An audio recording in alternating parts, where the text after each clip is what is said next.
Good morning mga dol. So karon na video mga dol is awareness lang ta kay kabalo baya ta nga daghan na UPK ron sama sa mga motor parts.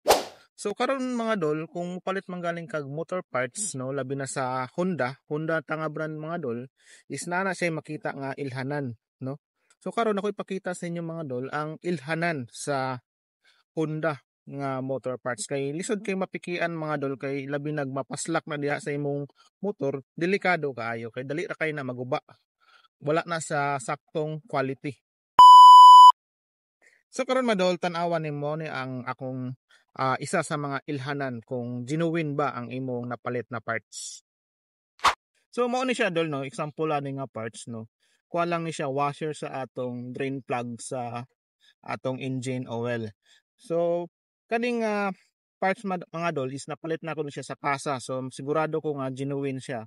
Pero napay isa ka ilhanan mga dol, isa sa mga ilhanan na genuine pud ang imong napalit no kay naa ni siya ilhanan diri sa may sticker tanawa. Makita na to ang logo sa Honda no kung atong itagilid. Pero kung ato ni siyang iatubang sa tuwa pareha nga na wala siya makita nga logo. So mao na mga dol ang isa sa mga ilhanan nga genuine ang atong napalit. So mao ra na dol. So daghan kayong salamat sa inyong pagtanaw o unta makita pa ta ka sa sunod na mga video. Daghang salamat.